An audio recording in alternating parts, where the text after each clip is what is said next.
Samajwadi party ने अपने manifesto में शामिल किया था और अभी मैनिफेस्टो पूरा आना है।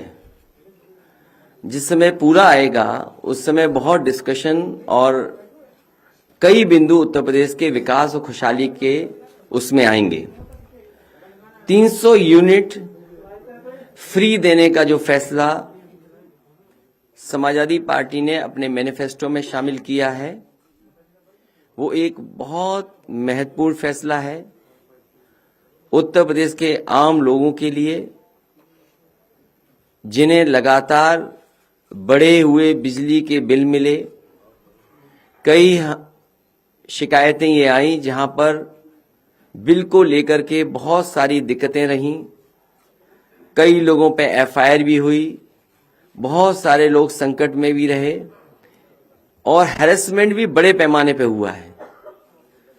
जहां सुधार किया जाएगा वहीं समाजवादी पार्टी ने फैसला लिया है कि जिनके पास वर्तमान में घरेलू बिजली के कनेक्शन हैं उनके बिजली के बिल में जो नाम लिख करके आता है वही नाम लिखाएं।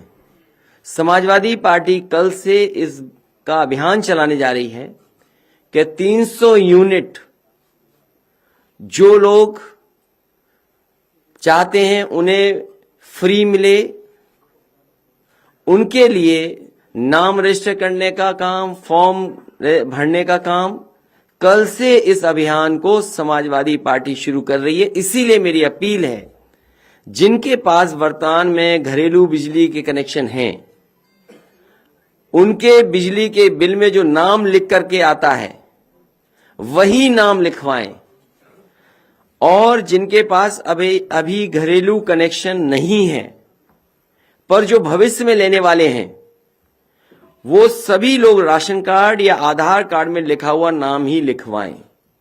ये अभियान समाजवादी पार्टी का कल से शुरू होने जा रहा है। 300 यूनिट मुफ्त पाएं, नाम लिखाएं और नाम न छूट जाए। बहुत बहुत धन्यवाद आपका।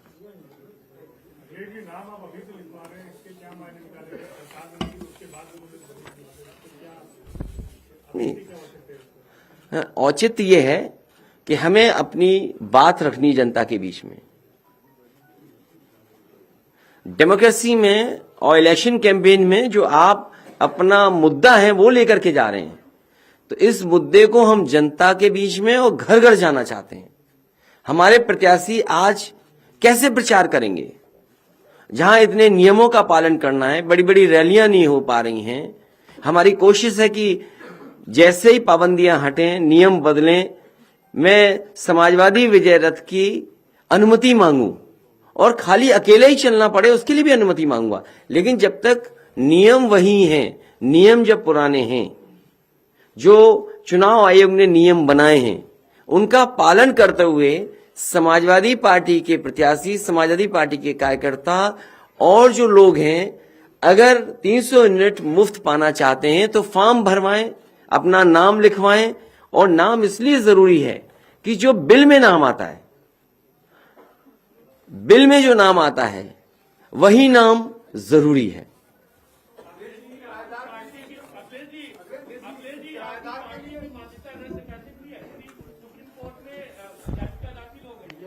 तब तो भारतीय जनता पार्टी पूरे देश में कभी चुनाव नहीं लड़ सकती। अगर इस तरह के पीआईएल किए जाए और भारतीय जनता पार्टी से स्पॉन्सर्ड पीआईएल हो तो भारतीय जनता पार्टी तो चुनाव लड़ ही नहीं सकती थी। क्या मुख्यमंत्री जी ने जो अपना एफिडेविट लगाया है उन पे क्या कम धाराएं हैं? जो डिप्टी सीएम है उन पे कम धाराएं हैं?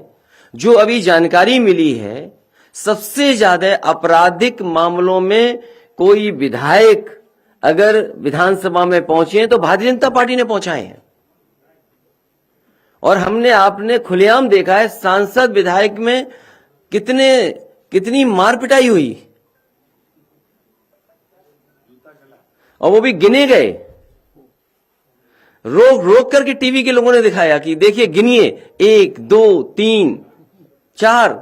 तो इनकी तो पार्टी की मान्यता पहले ही रद्द होने जानी चाहिए।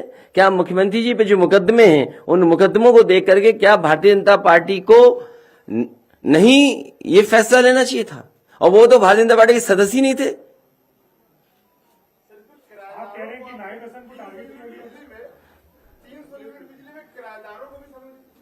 नहीं, जिनके पास बिजली का कनेक्शन है, ये बात कनेक्शन की हो रही है, घर पे किराए पे रह रहे उसकी बात नहीं हो रही है।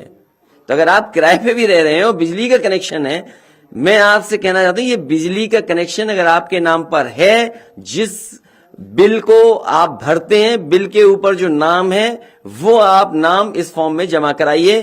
कल से समाजवादी पार्टी इस अभियान को शुरू कर रही है।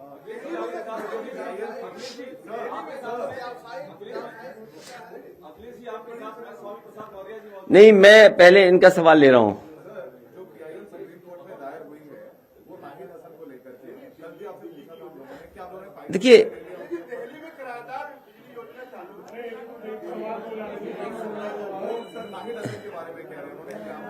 देखिए, जो समाजवादी पार्टी